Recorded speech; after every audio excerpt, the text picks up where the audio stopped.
Hello, welcome back to the channel, and this is a channel where we give you reviews, playthroughs, unboxings, and we generally like to talk a load of bollocks about tabletop gaming in general. And in this video we're going to be talking about a racing game. We're going to be talking about, what the fuck is it? We're going to be talking about Heat Pedal to the Metal, and in this game you'll be racing around a track by playing cards. You'll be trying to get Heat cards out of your hand and trying to get them back into your hand. That will allow you to boost, that might get you across the finish line, that will allow you to win the game. So in this video we're going to be giving you a very brief overview of the rules. We'll be telling you what we do like, what we don't like, and then we'll come back and we'll tell you whether or not Heat Pedal to the Metal is worth your time and bother today and in the future. So remember, if you're new here, then please consider subscribing to this channel, hit the like button and all that YouTube bullshit. I'll see you after this. Bollocks.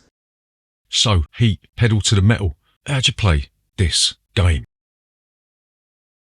So, Heat Pedal to the Metal is the latest offering from the venerable publisher that has been swallowed up by Asmodee, Days of Wonder. This is a racing game designed by the same geezers that done Flamme Rouge, and you could tell that by the way that the game is set up. Each player is going to get a player board, a number of Heat cards and a number of Stress cards, and you'll also get a number of Speed cards and a few upgrades that you're going to throw into your deck. You'll choose from one of the 4 tracks and you'll stick the board in the centre of the table. You'll randomly set the cars up on the start line. You'll stick all your Heat cards in the engine slot on your player board, and you'll shuffle all the rest of your cards together. You stick them down on the slot reserved for your draw deck, right? So Heat Pedal to the Metal follows a strict series of phases. There's 8 phases to this game. Phases 1 and 2 you will do simultaneously, and then all the rest of the phases will happen if they apply to your circumstances at that time, right? The first phase is the shift gears phase. You will choose which gear you're in and you'll stick your lever on the gear number that you want to move your car in. If you want to move up 1 or down 1, then it's going to be free. But if you want to move up 2 or down 2, then you'll have to move a Heat card from the engine into your discard pile, right? If you're in a lower gear, this will also give you a couple of cooldown icons, which we will explain in a little bit. So the next phase is the play cards phase. You will have a hand of 7 cards, and depending on what gear you're in, you'll choose that many cards to play. So if you're in gear number 3, you'll choose 3 cards to play. Heat cards do absolutely fuck all. They just clog your deck up, but they are useful for other things, which we'll get onto in a little bit. Speed cards are donated by the little speedometer, and for each speed card that you play, you'll move your car forward that number of spaces, right? If you play a stress card, what you will do is you'll go to your discard pile and you'll continue to reveal cards until you reveal a speed card. Heat cards, stress cards, and upgrade cards don't count, and then you'll add that to the overall speed of your car. So next thing you'll do, you will move your car. You'll move the number of spaces equal to your speed, and you can go through other cars, but you can't land on the same space as another car, so you'll have to move to the space next to them. You'll see that there's a thick line that goes around the edges of the track. This is called the racing line, and you'll always have to move as close to the racing line as possible, and the player that's closest to the racing line will always be considered in the lead, right? So a couple of things you've got to be wary of. When you come to a corner, your speed cannot exceed the number on the corner, right? So if you've got a speed of 7 and you're approaching a corner with a speed of 5, then chances are you are going to be in for a bit of squeaky bum time. So the next phase is the adrenaline phase. This is where the car in last place will be able to add 1 to their speed. Then you'll move on to the react phase, and this is where you will activate the icons that we spoke about a bit. For every cooldown icon that you can activate, you'll be able to return a Heat card from your hand back into your engine, and you will also have the opportunity to boost. This works roughly in the same way as stress cards. You will keep drawing cards from your discard pile until you draw a speed card, and that will add to your speed, right? Next phase is the slipstream phase. You'll check to see whether or not you are behind or next to another car, and if you are, you'll be able to move an extra 2 spaces forward. This does not add to your speed. And then what you do, you check the corner like we spoke about earlier. You'll check to see whether or not you've gone over the limit, and if you have, you have to pay Heat cards equal to the difference between your speed and the limit of the corner. If you can't do that, you'll spin out. You move the car back to the first available space behind the corner line, and you'll take 1 stress card if you're in gear 1 or 2, and you'll take 2 stress cards into your hand if you are in gear 3 or 4. Next thing you could do is you could discard any cards you like from your hand except Heat or Stress, and then you will draw back up to 7 cards, right? You'll keep doing this until one player crosses the finish line. Everyone will have the same amount of turns, so if you can overtake the player that crossed the finish line first, then you will be the winner of Heat Pedal to to the Metal. But wait, there is more. There are several modules in this game. The first module is the garage module, and this allows you to sort of build your own car sort of thing. There is a massive stack of upgrade cards, and instead of using the basic upgrade cards that you get in the standard game, you can swap these out for some more elaborate upgrades that might increase your speed. They might give you a few more cooldown icons, and these do change the game up quite a bit. Then you've got the Legends module. This is a way of filling in those gaps. If you're playing with 3 players, you can stick in 3 legends, and they're sort of like an automated bot driver that uses like an automa system type thing, right? Then you've got the weather and road conditions module. These will add tiles to the corners and to the sections of track. These might mean that you don't have to pay heat to boost. They might modify the limitations of the corner, for instance. And there's also weather tokens that can affect the ability of your car to move quickly, right? There's also a championship system that is included in the box. We'll have 3 races on different tracks, and points are awarded for where you finish on the grid, and these points will be carried over to the next race, and you'll end up with a 3 race championship. So that's a nice added bonus in the box. But anyway, you keep doing this until one player finishes a race, and they will be the winner of Heat Pedal to the Metal. So what do we like about Heat Pedal to the Metal?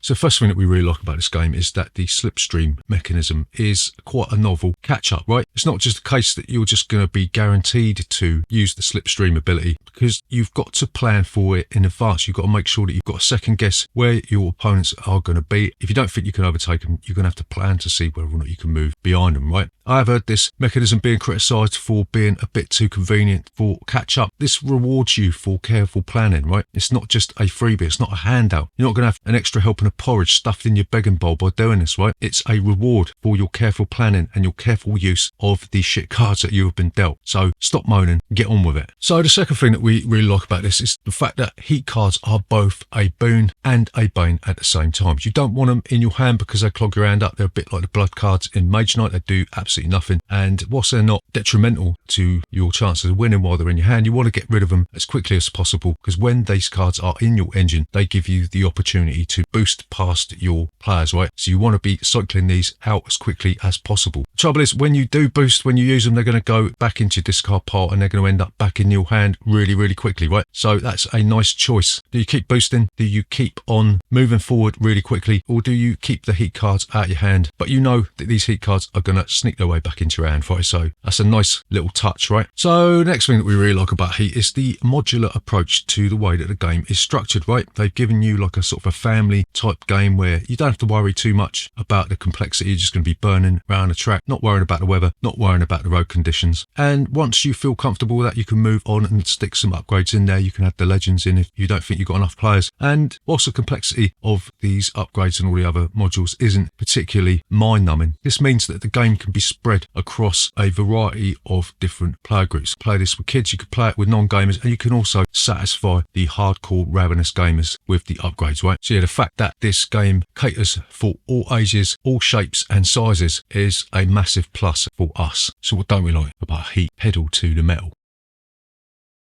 So the first thing that we don't like about this game is that it can be a little bit fiddly, constantly cycling through cards, right? And these cards are going to get destroyed pretty quickly when you're cycling through the deck so many times. So we decided to sleeve the cards, and that makes them really slippery. So they're going to be flying all over the place, right? Add to that, the cards are very, very difficult to pick up. They're really, really small. There's not really any way to grab them. And when they fly at your fingers, you're going to be thinking, well, where was the bleeding card in the first place? I can't remember where it was. You're going to be asking the other players, they don't know. And then you'll just be thinking, well, fuck it, we'll just put it there, right? So both these issues, they're not game-breaking issues, are they? But it's just a little bit of a pain in the arse that they didn't think to add something on top of the car that you can grab quite easily. Just a simple fact that you're going to be moving these cards round and around and around with 3 piles of cards and only 2 hands. Did find myself getting a little bit frustrated, but that might just be me. So the next thing that I like about this game is that sadly we have seen a lot of this shit before, right? It borrows heavily from the mechanics in Flamme Rouge. We've seen the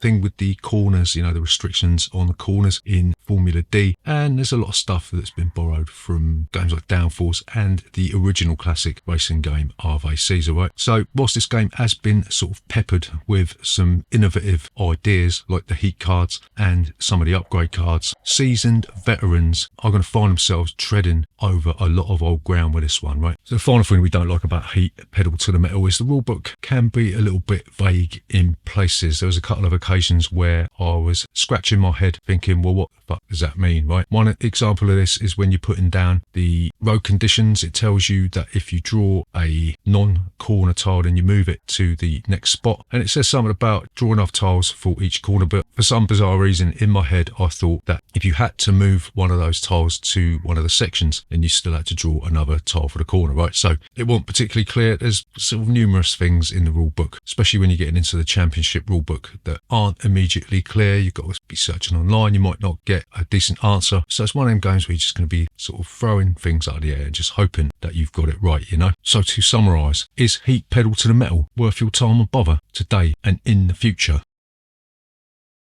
So we are going to say yes. This is an excellent racing game that demands just enough strategy from you to keep it interesting and chugging along. The deck of upgrade cards adds a huge amount of variation into the mix. I mean, no two races are going to be the same for you, right? And the rulebook tells you that you can draft these upgrade cards so no one is going to end up with the shit end of the stick, right? The fact that they have added that absolute superb championship mode means that you can effectively save your game, move on to the next round in a later session and complete this championship over the course of 3 rounds, right? It's one of the standout things about this game as a championship mode. The cards and the constant cycling of cards can be frustratingly fiddly, and the mechanics may seem recycled from other games to a lot of hardcore seasoned gamers, yeah? But there's enough meat on the bones of this one to raise it above the level of average, right? But in my opinion, this one, as great as it is, it still hasn't displaced Ave Caesar as the greatest racing game of all time. So there you go, that is Heat Pedal to the Metal. Remember, if you are new here, you better consider subscribing to this bloody channel. Hit the like button and all that YouTube bullshit.